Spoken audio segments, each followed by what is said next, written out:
And we are live. Welcome to Interchain Live. This is Ryan Munn here from Vermont, talking to Frank and Neil down in Boston with Tunnel. Tunnel.money is the site, I believe. And guys, thank you guys for joining us. Why don't you share with me a little bit about what your roles are and what you're doing down in Boston these days?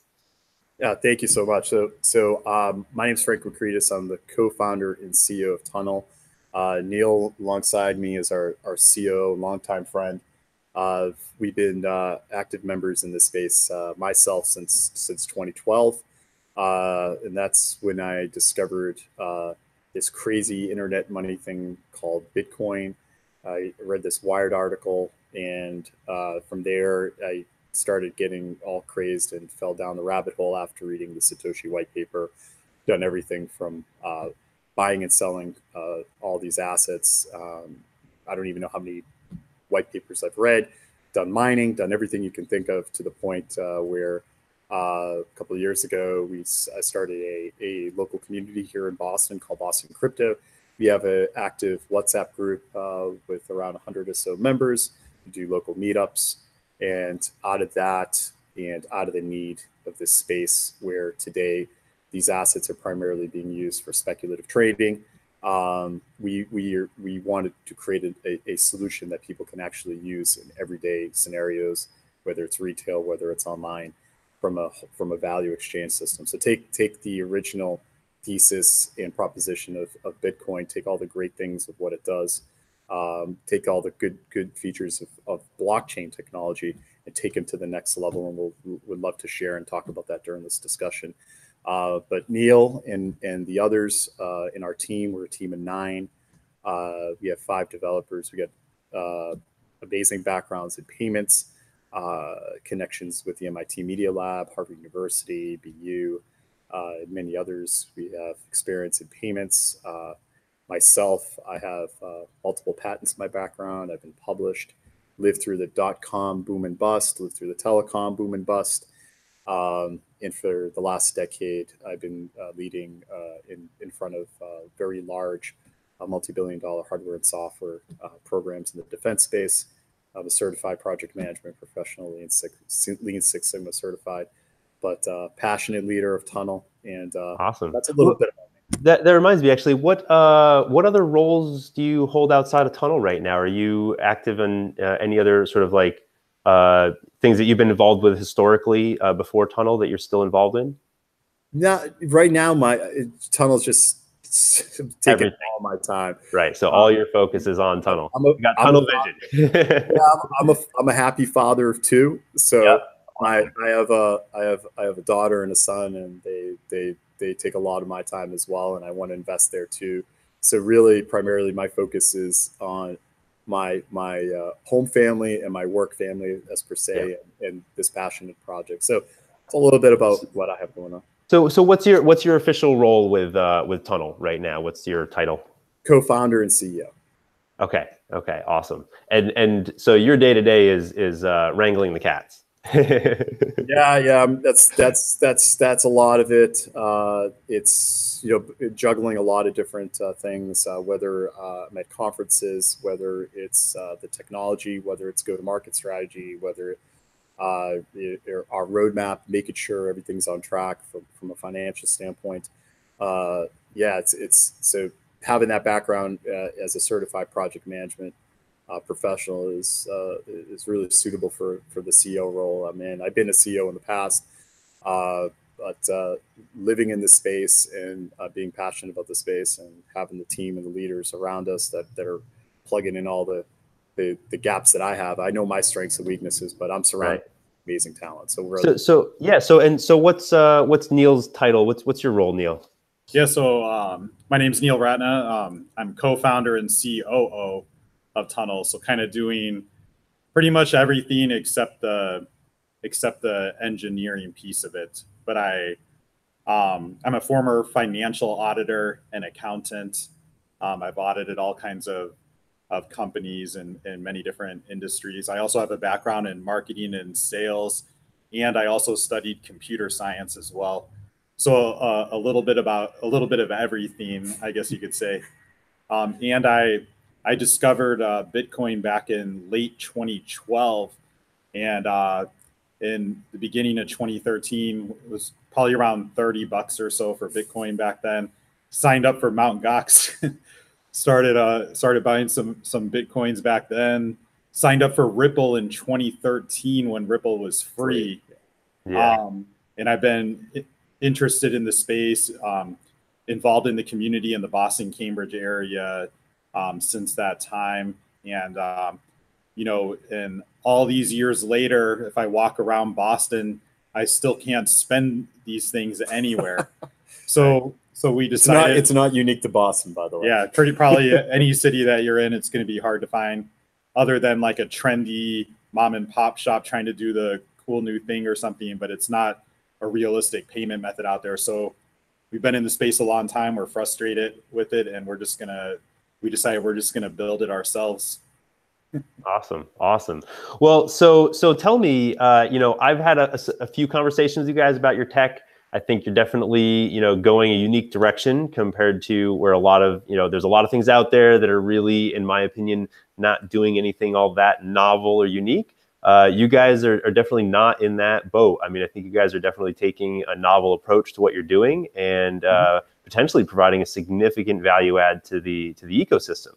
So yeah, share with me, actually, before you get too into the tech, give me a little bit more background on really how you came to sort of going down this path. You know, tell a little bit about how Tunnel kind of launched with you guys, and what got you to where you are now. Yes. So as Neil alluded to, and maybe I touched on it earlier, it's the frustration of so I don't want to bash these Sure. payments. But I mean, how did you guys find each other and the other people on your team? And how did you find to, you know, this is kind of, you guys have kind of identified your path to your solution to the problem. And I'm curious about sort of the team building experience, how that's come together for you guys. Purely organic. It was all out of this Boston crypto community, at the meetups, getting to know each other, starting to talk about the tech. So every member of that team, I would say except one was the most recent addition, 8 out of the 9 were all part of that Boston crypto community. So, you know, as being the leader of that and having a lot of sidebar discussions with people over a certain period of time, and hearing the frustrations coming out of the community, not only from the people in the community, my own personal, and talking to the people, whether they're merchants or whatnot. And there was a lot of recurring themes. Those themes were everything that these things are terrible to use. The user experience sucks. It's very challenging, and they're like, you know, you almost need like, you know, like a PhD to be able to figure this out. And people, once they see it the first time, they're like, oh, this is nuts. I don't want to use it. I mean, I've talked to so many people and helped them just set up let's say it could be Coinbase or another exchange. And then you tell them, yeah, you got to do this. Then you have to have this wallet thing. And then you got to have these hex keys. And by the way, if you make one mistake, or you send it to the wrong address, your money's gone forever. They're like, are you crazy? I'm not using that crap, right? So there's the challenge from the terrible customer experience, the user experience, which was one of the key focuses up front. The performance challenges, you know, I've experienced it, especially in rapidly changing market conditions. I remember times where I was trying to send Bitcoin and it took over 24 hours for a transaction to go through. You know, I've been hit with fees well over $100 before on-chain fees. So the challenges of so again, there are really good things about blockchain. I just want to be crystal clear about that. And things that brought me into the space that I'm still passionate and believe in, and I think are revolutionary. The fact that two parties can exchange value globally without a trusted third party, government, bank, or institution, in a very secure way, in an immutable way as well, where that once that transaction occurs, it's immutable. It's something you can go back and verify. I think is revolutionary. Those are the 3 key characteristics I would say about the blockchain that is fundamental. So taking those really good attributes and then looking at the gaps, right? Like I said, the user experience, the performance, right? So you're talking kind of two different levels too, right? Because you're talking about the user experience, which is really comes down to UX design, right? Yes. Really, how do you build that interface? And then there's also the back end functionality of how that underlying ledger tech functions. And so where did you kind of approach the solution that you're looking for first? Were you first looking at, well, do we work with what we have and build a better interface, or do we rebuild the baseline and then we'll figure out the interface as we move along? So from my perspective, it's all about the user experience and understanding your customer. So it could be so our focus is on it could be a peer-to-peer transaction or a merchant facing. So we need to make sure starting there, having all the hooks in place. So when we do throw that I would say GUI layer or find a layer on top of it, all the tech behind it supports that amazing user experience at the end of the day. So one of our first advisors is Greg Reyes from Reyes Labs, and he's one of the leaders in the industry when it comes to mobile and UX. His partners are Macy's, Costco, and whatnot. And the first thing he said to us when we first met him is, how if my mother was to use Tunnel, can she use it? Right. So this is this type of stuff that's stuck in the back of our mind. So understanding that user experience first, and then putting in all the layers of technology behind it to support it is critical for success. So that's been our mission statement from day one, delivering globally to the world a decentralized payment system that can be adopted for global adoption. And that's part of our fundamental. But we weren't able to take existing solutions and just make it more simple and look pretty because the existing protocols, currencies, they're all broken. It needs much more than just a simple user interface. So we explored different options. Because the easiest thing would be to fork something or whatever. If that's the easy path to go on, print out an ERC20 token or something, do a Bitcoin fork. But then you're stuck with all these limitations that the original has. Sort of baked in preconceptions, right? I mean, this was all built with everything being kind of experimental in mind, and then. And then we realize where reality hits and we have to, adjust and adapt. And to a certain point, you can accomplish a lot with what we've done, but, there's always a valid, point to starting with a fresh slate. Yeah, exactly. So we basically laid out all the issues that exist with cryptocurrencies today and issues with traditional payment systems as well, whether it's Western Union, Square, Venmo, whatever it is. And then we kind of said, okay, what do we need to do to solve all of these?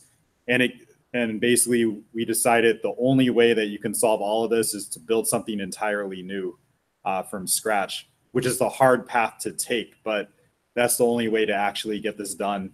And so that's what we're doing. Yeah, to be clear though, we are the product of a lot of amazing work that's happened over the last 20 to 30 years in payments. So we didn't invent blockchain.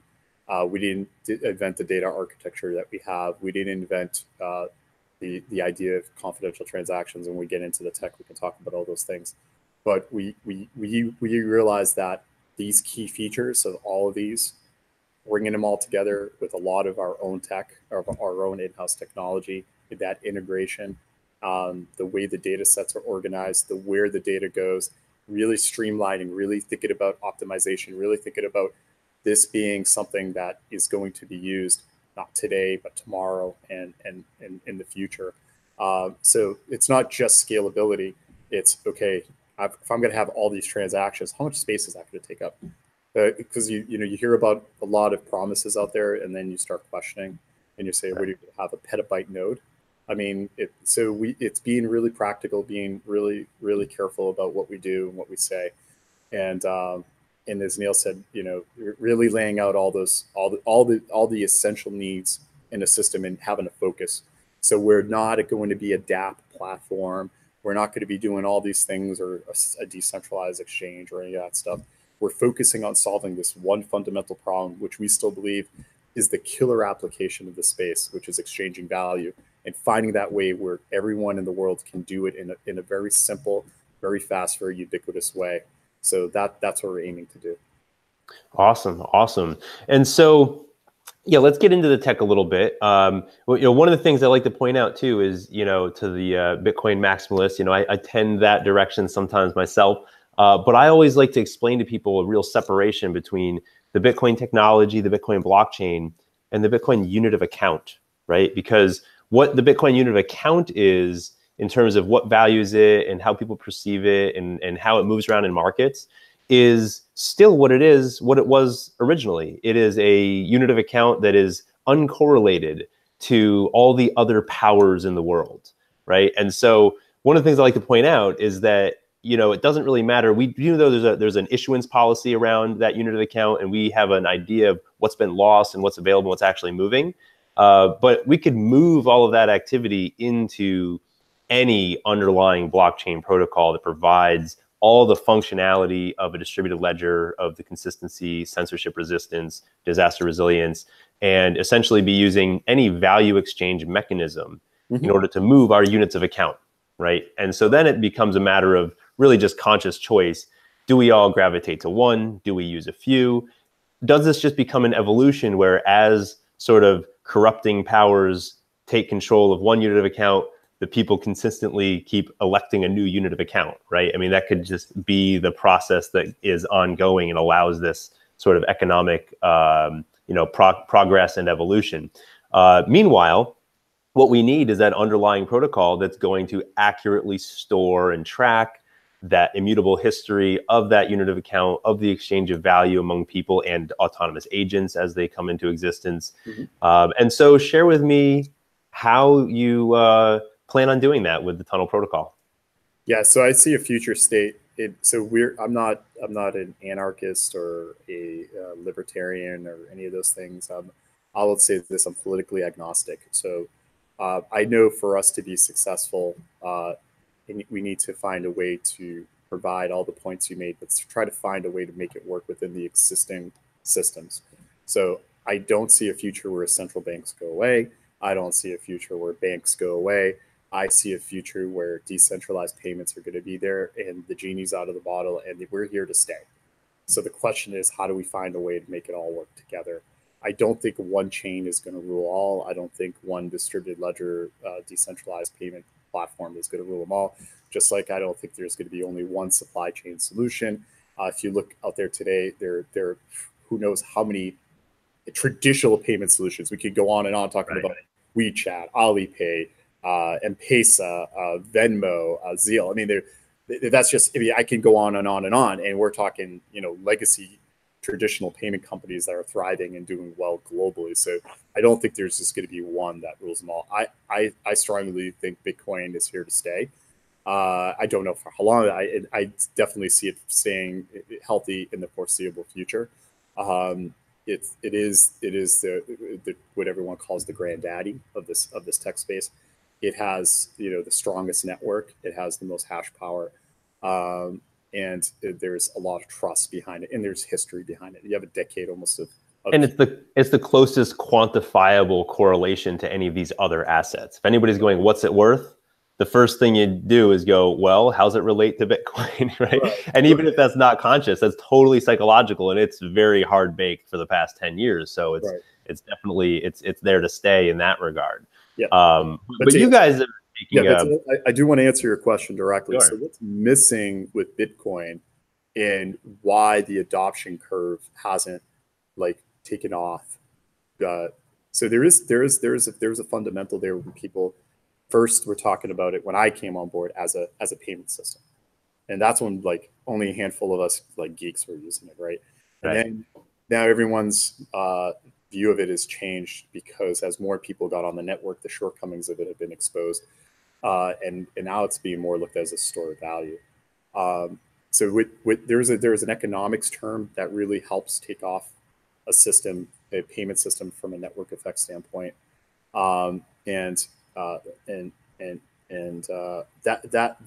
kind of our focus right now is that velocity of money. So that's the term that's used. So to enable velocity of money, if you look historically, over time when money was kind of generated. You know, we started with feathers and beads, and then we went to bullion, and then from bullion we went to coins because it was easier to move around.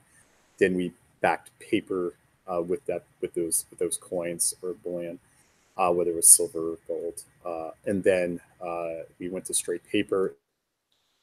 Is the next revolution, and now we have digital assets that move globally in the trillions every single day, whether it's decentralized or centralized, and that's where we are now. So the velocity of money is critical.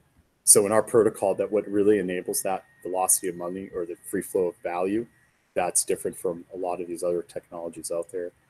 First, like I said, obviously the user experience needs to be really good, but having free transactions with no fee to move value is huge. If we can enable instantaneous transactions, which we are on our platform, but then the last piece that people don't talk about a lot is instant finality or instant settlement times. So we not only offer the instant value transfer, we offer instant settlement times or instant finality. So if we exchange value, and that's kind of where the name Tunnel comes about, we'd be able to exchange value instantly. We agree upon the value exchange, the transaction occurs, but then it settles instantly on chain in an immutable fashion. So that's a game changer. So if you even look at, you hear about layer 2 solutions and all these other technologies, or even if you just get the standard Bitcoin blockchain, and they talk about the performance characteristics, they're only talking about it on the transaction side. So if you have a Bitcoin transaction, you still need to wait 6 more blocks for the confirmation. You've probably seen that a million times, right? You said it's right. Sent, but I can't do anything yet because it hasn't been confirmed, but the transaction went through, right? So all these performances, the characteristics are all marketed on just the transaction and not even on the settlement. That's a huge game changer, because even if you accept credit cards today, let's say you're a business, you accept credit cards, you're paying 2 to 5% interchange fees, which is crazy. Right. So with ours, it'd be free. If you make a credit card transaction, you got to wait 3 to 5 days in some cases for the transaction to settle. Even worse, you can have you can basically have a cashback occurrence that can occur up to 6 months later. So if you're a small business, you're an auto mechanic, and someone just came in and did an engine rebuild, someone could challenge that transaction. Let's say it's a few $1,000s 6 months later.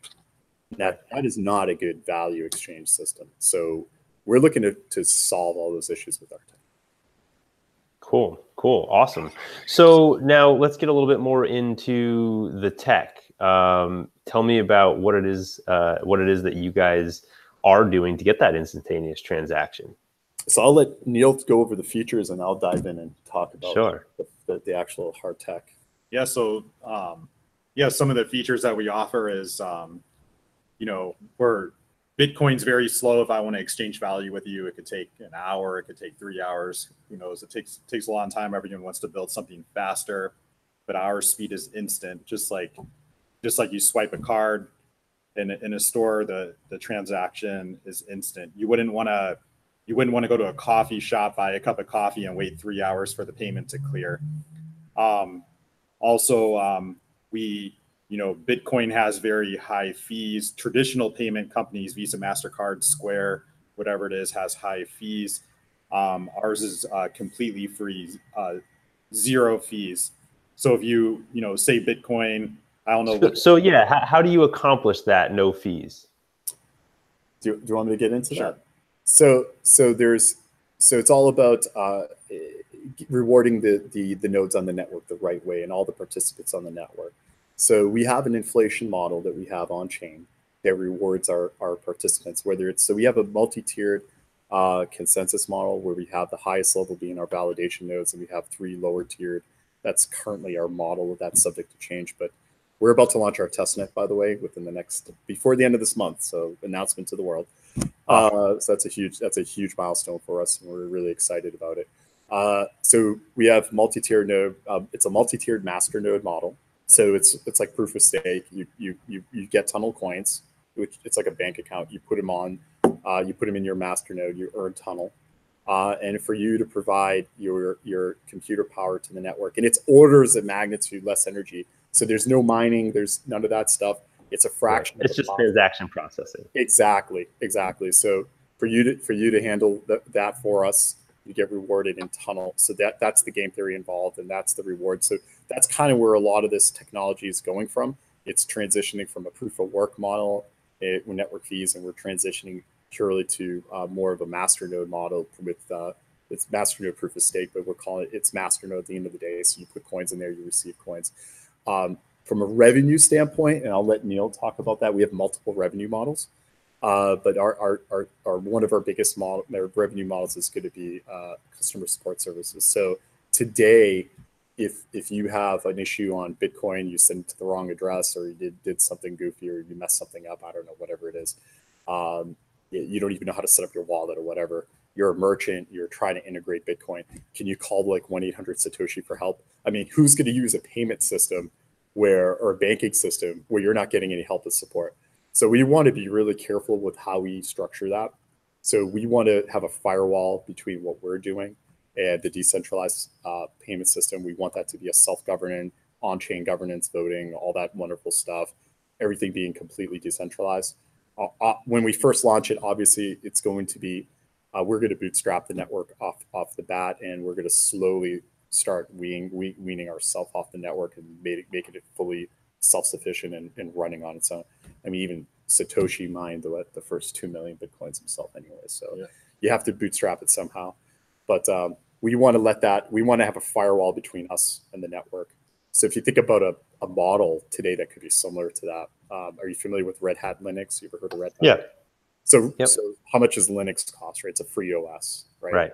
But then Red Hat's the support services. So for years, companies didn't want to adopt this amazing OS, this amazing open source, well developed, really secure, really evolved operating system. And Red Hat saw an opportunity, and we see this opportunity in this space where currently, and that's where I was going to the customer experience. That's another aspect of it, is making sure, and this is the feedback we're getting, and that's where everything kind of started. If I'm a merchant, I'm not going to figure this thing myself. I just want to do my business every day. Hey, but if I can save 2% or 5% off the top, and there's a number I can call, maybe pay a small recurring fee for that, but it's a fraction of what I'm paying today, credit card services and other things, it's a no-brainer. So that's kind of the model that we're yeah. But not only are we, so we said that we're instant speed, we're completely free, no fees at all. But we're also scalable. I won't throw exact number out there for you, but Bitcoin does like 7 transactions a second. We can do more than credit card companies do, more than Visa and MasterCard handles on average, which that's completely necessary for a payment system. Right. Well, because one of the things we're talking about is preparing for autonomous agents, right? When you have a car that's driving down the road and paying a toll for every mile and paying for electricity as it stops at a stop sign, exactly. People have a hard time imagining this, but like what we think of today as something that we conduct in like 2 or 3 transactions is about to get amplified into like tens of thousands of transactions in the same kind of series of occurrences because of different devices. Transactions is going to be, it's a big industry. So like if you pulled up your car to a parking meter and that car can just feed that meter 25 cents, 50 cents or whatever, you don't want to be paying a $20 transaction fee each time. So the fact that we have 0 fees, we're absolutely perfect for microtransactions. Also, one of the other key features that we have is confidential transactions. Just like in traditional payments with your credit cards, your bank statement, you don't post it on the internet at the end of every month so the whole world can see that. All the dozens of merchants that we've interviewed, they don't want to use a payment system where everyone can see the values of all their revenue every day. Regular everyday people don't want everyone to know what their balance is. They don't want people to see how much they spent at this store, how much they spent at that store. So I don't think any payment method can be realistic unless it has some layer of privacy. There could be some coins out there that are privacy coins that have privacy, right? but then they're missing these other things, like they're too slow. It takes hours to transact, right? Or it has high fees. There could be there's a handful of coins out there that are also feeless, but then they don't have confidential transactions they have no privacy at all, or they have some other things wrong. So I think I understand how you guys are avoiding fees. There's a little bit of faith involved on the part of the node operators that are staking, right? Because they're taking some faith that they'll get, that the inflation of the coins being distributed to them will be less than the demand for the coins in circulation to be utilized in the protocol, which makes sense, especially at this point where you guys are very, very nascent. Yes. And so I think I understand how that works. And that's a pretty interesting idea and a way to, eliminate the fee cost to the users in the network. Yeah. But my concern would be, at some point, doesn't it reach the possibility that there is so much volume of activity on the network and the velocity of the money is so fast that the value of what the node operators is receiving is far below the cost of actually running those servers and processes to process that volume of transactions? I would imagine maybe there's an opportunity in there for a consensus to adjust the monetary policy or do something in order to adjust those economics. Yes. The answer is yes to all of that. And the on-chain governance obviously can handle that as well. So that's something that so we have on-chain governance and voting all leading up to the validation nodes. So everyone on chain can decide how they want to handle that. So if there's a future state where things have grown to a certain point, all those things can be adjusted based on everyone's voting power on that. Gotcha. So it's not always feeless forever, because you could get to a point where you say, hey, you know what? Merchants that do this amount of business are either going to pay a transaction fee or run a node in order to support the network. Correct. And that can be something that starts to adjust as that ecosystem evolves. A merchant doesn't have to run, they don't have to run a master node though. Wait, no, what I'm saying is, just in theory, you could say, oh, you know what, merchant volume, so they're going to be paying a fee to handle those transactions, and it's worth it at that point. They're integrated and it's much less than what they pay now. Yeah. Or they could also offset that cost by simply running a node and contributing to the transaction processing themselves and getting a reward that offsets their cost of fees. Yeah. So I never. And all in theory, right? All just, ways to address the economic challenge as it grows. Yeah. Correct. And I never answered the question on the tech, and I know we're limited for time, so I'm going to quickly. Sure. Thank you.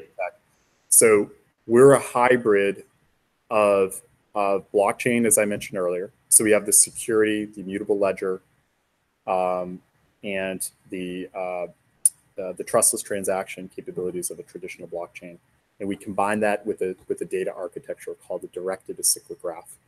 And then the third tier, the three major core tiers of tech are confidential transactions. So if you could visualize how we do this, how the tunnel transaction works, I'm going to give you a couple quick visuals. So a traditional blockchain, if you think about it, if you take like all the cars on the highway in rush hour and you jam them down into one lane, that's a blockchain. It's a very sequential, very serial type of data set and architecture. With our technology, every car has its own lane in the highway. So we're basically scaling in a horizontal fashion. So if you have like a million lanes of cars or a billion lanes of cars, and you snap a fabric of time across all of them, they can all transact instantly. So instead of a delta T interval of a block being generated, what that means is, like, let's say like Bitcoin, every interval of 10 minutes or some type of delta T, a block is generated. On our system, blocks are only generated when a transaction occurs. So it's super lean. So you only need a block when you do a transaction.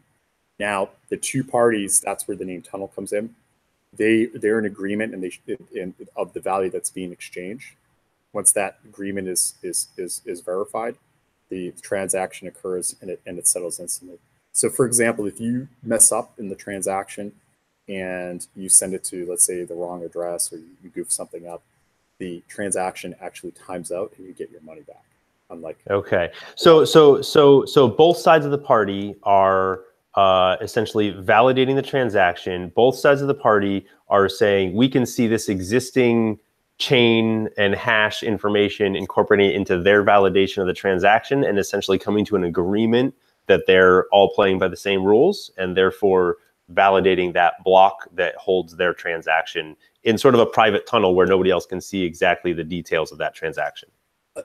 The value they can't see. The value. Okay. So they can see the two parties on each end of that transaction. They know who did business with whom, or pseudo whom has done business with whom, but they can't see how much business has taken place in that particular moment. Yeah, but cryptographically, we have methods using some advanced mathematics to understand the value that was transferred without knowing the value that was transferred.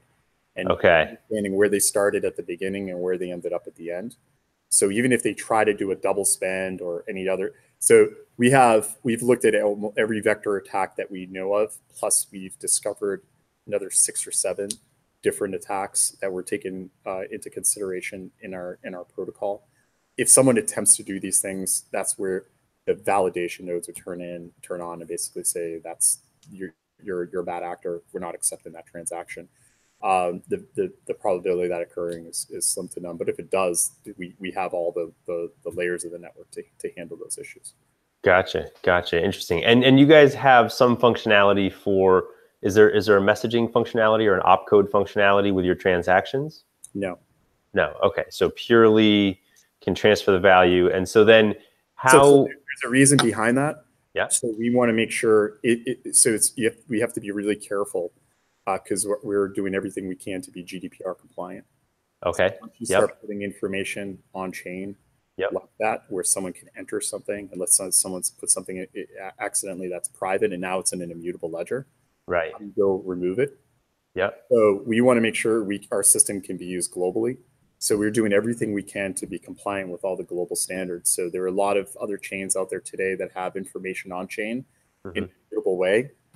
So if someone says, hey, I want that taken out, and you don't have a method to do it because it's immutable, we're seeing challenges and conflicts out there today. And unfortunately, we need to make sure that we're compliant in every way we can be. So that's one reason why we're not doing that. Absolutely. You could add things like chat functionality in the mobile apps and stuff like that. Third-party stuff. Where you could send like, if you wanted to, you could send messages with your money to your friend on their birthday or something, But that won't be on chain.